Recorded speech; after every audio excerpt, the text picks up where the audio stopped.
So Murdoc has 2D doing a bunch of really weird odd jobs, like digging a giant hole in the ground and painting an obelisk pink. Also, he's the one that assigned Russell to watching static on TV. Let's see what's really going on here.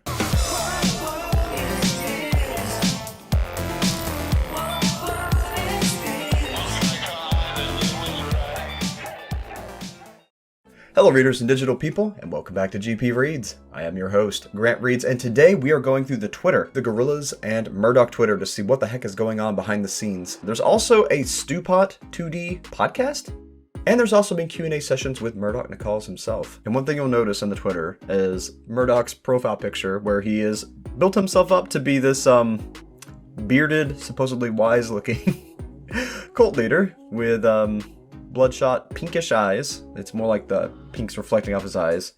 The sun behind him, and he's just looking super culty, you know what I mean? So first of all, I went through the entire last cult, an audience with a great leader set. There was 2 videos. One of them I had to actually search for, it was deleted, and the other was the live Q&A that's actually still on there right now. And there wasn't really anything that important in it. He mainly just answered questions about like what they're doing, but it was nothing new. Live and direct from my mind palace.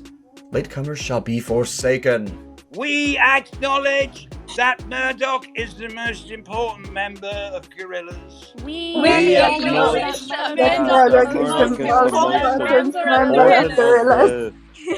Gorillaz Girls. We- We vow to never sue Murdoc. We are not allowed to Murdoc. Oh, I think I've already smashed my levitation record already. Boogeyman? No, I don't know. I don't know. What I don't know what you're talking. Oh no, the shoulder's gone. I'm falling apart. Oh, I'll be alright. I have a little drop of holy water there. Moving on, thank you very much. Basically, Murdoc found a way to make himself the center of attention again, or make himself fully the center of attention. Although, the band is not always giving him the kind of attention he asked for, nor the respect. Now it is important, but it's not really anything we haven't discussed yet. If you want the links to the other videos where we discussed Cracker Island, the meaning of it, there's a link right here. So Murdoc says, "Awake my minions, aver your eyes when I address thee. Actually, I'm gonna need your eyes. Have a butchers at this prophecy of what's to come. Behold the pink sun rises from the darkness." Okay, he's talking about the Cracker Island video being from the future. It's like a prophecy. Let's look into the pink sun real quick. Alright, so pink, it's the color of love. It's softer and gentler than red and great for self-care. It means to nurture relationships. I mean, he is falling in love with a neighbor. Pink is also associated with the goddess Venus, which, you know, Venus means morning star, devil, stuff again. Because Murdoc is an occultist, so there's going to be stuff like that mixed in. And that's kind of the whole gag this time anyway. He's a cult leader. Also, pink can mean the color of the Christ. So he could be saying that he's the second coming, or he's the Antichrist, or something like that. Alright, but that's really all I could find on the pink sun. There's really not much else. It's mainly just referring to whatever the heck he summoned. And also his love. And also his self-worship. Now here's something that I found interesting. This is actually a lyric from New Gold. It says, "I wonder if she knows that we're underwater." I mean, they're a successful band. They've got money. So it's not talking about underwater as in being broke. It's talking about underwater as in they're in trouble. I'm kind of second guessing that the ritual he did to make her love him, or whatever Murdoc did, what I think he was doing is he was trying to impress her. He was trying to make I think she's also in a cult in Silver Lake, the neighbor.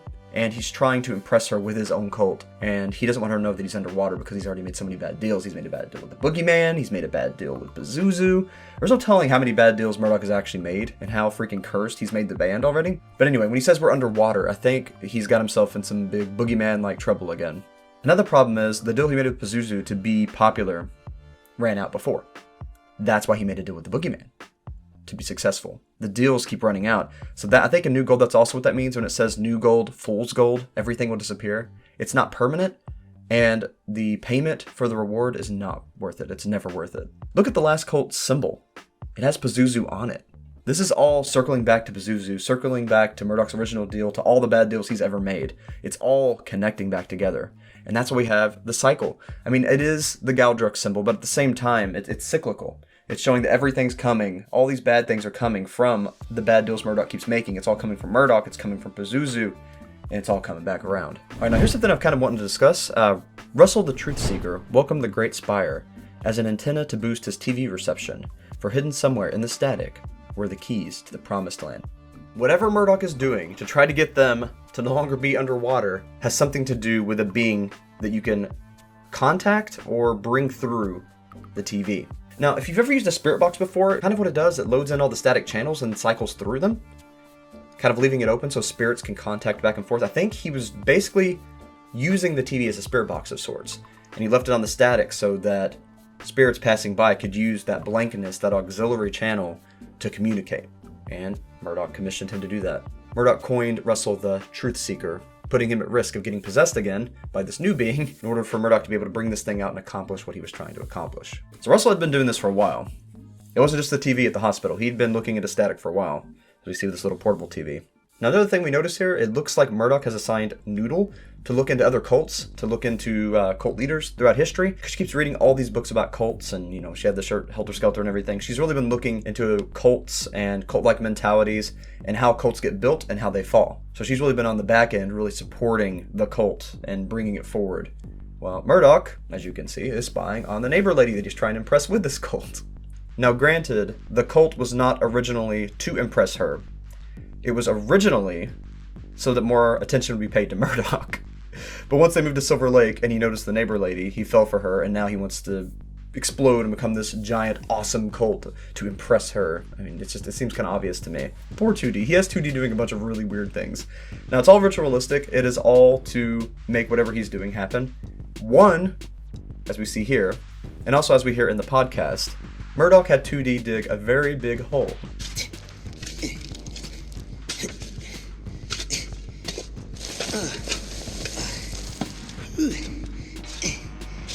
Okay, that's deep enough. You right, Murdoc? I've dug my hole. Now what? And at the bottom of this hole is where they do the ritual. See under the Hollywood sign right here? Pretty sure that's where the hole was dug. I'm pretty sure that's where the ritual happened. And that's where the energy is coming up through the ground through. Now we also see that he has poor 2D decorating his obelisk. He has him doing a bunch of like chores for the ritual. So everyone does have their part. Russell's doing the summoning and the contacting of the demon or god or creature, whatever. Noodle's doing the research. 2D is building all the ritualistic pieces. He's building the obelisk. He dug the hole. He's doing all the prep work. Murdoc, he's being the cult leader. And that's basically all he's doing. He's tweeting out every once in a while. He's talking to people. He's being the presence. And to confirm what I said about Noodle, here is what Murdoc had to say about her. The scholar looked up from her books and gazed upon her fellow elders. She began to wonder if this cult thing might already be going a bit sideways. So she's really the only one thinking here. She probably had a contingency plan. As we see in the Cracker Island music video, she was calling somebody. She probably had a backup plan just in case it went belly up, because she could kind of see the writing on the wall. I mean, it's Murdoc. Murdoc's always messing everything up. I mean, he usually fixes it later, but he does mess things up a lot. Like and retweet to advance one level through the last cult's extremely laborious progression hierarchy. Praise be to Murdoc. He's just getting people to do stuff for free. Then Murdoc says, you've got to wonder what possesses people to dress up like pound shop Gandalfs, hold hands, and skip around the garden all day long. Honestly, that lot next door gives cults a bad name. Now that's what's kind of funny. See, he's trying to make his cult better to impress her. I don't think that's her cult. I think there's just a lot of cults in that neighborhood for some reason. And he's trying to outshine them to get her attention. That just cracks me up. Alright, and again, we're in the past. He hasn't actually convinced the neighbor to fall in love with him yet, or she hasn't started to fall in love with him yet. And as Ray Universe pointed out, the lady's name is Moonflower, as confirmed by Damon and Jamie. This is back in the past, back in our time, because it was a prophetic vision. So just having a chin wag with the neighbors. They said I am welcome over for a cuppa any time. Murdoc likes the main lady, but she keeps calling him Martin, which makes him sad. Poor Murdoc. It's funny to see him fall in love. He's actually so vulnerable, even though he seems so hardened. Alright, and now over to the 2D podcasts. Again, there's not a whole lot of important information here. We can hear 2D digging the hole. We can hear about him painting the obelisk. We also hear that he's trying to break some world records. And he's running an experiment to see what happens if he eats exclusively toast for a whole year. You're gonna get malnourished. There's not a whole lot of nourishment in toast. He also talks about when he actually saw Murdoc floating. This is where he confirms it in episode 9. Alright guys, I just seen Murdoc float up in the air. It's a bit weird because he never told me he could fly. Alright, the world records being the most clothes pegs clipped to a face and the world's longest fingernails. So far he's just started growing his fingernails out. Now the clothes pegs on his face, he kind of ran out of room. But he may have actually done that one. We don't really have a conclusion. And in episode 15, he's actually talking about Murdoc finding the one and falling in love, which is It is so weird to hear Murdoc talking about love in general. Yeah, so my thought for the day is about Murdoc, who reckons he's finally found the one. So let's talk about that 4-letter word. L-U-V. Love. Love is like a lake full of baked beans. And once you fall in, it's hard to get out. And then in episode 20, we end it with the big question. Which of Bigfoot's feet is the Bigfoot? Again, a lot of it's parody.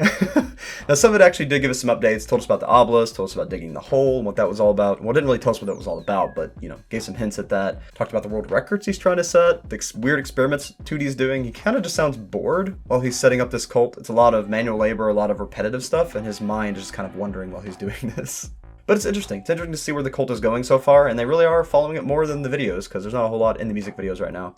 Hopefully we'll get more when the album actually drops, or when the next music video single drops. But yeah, we'll have to see. I'll be keeping an eye on the Twitter. That's all we got right now, but I hope you got something out of it. I thought it was fun.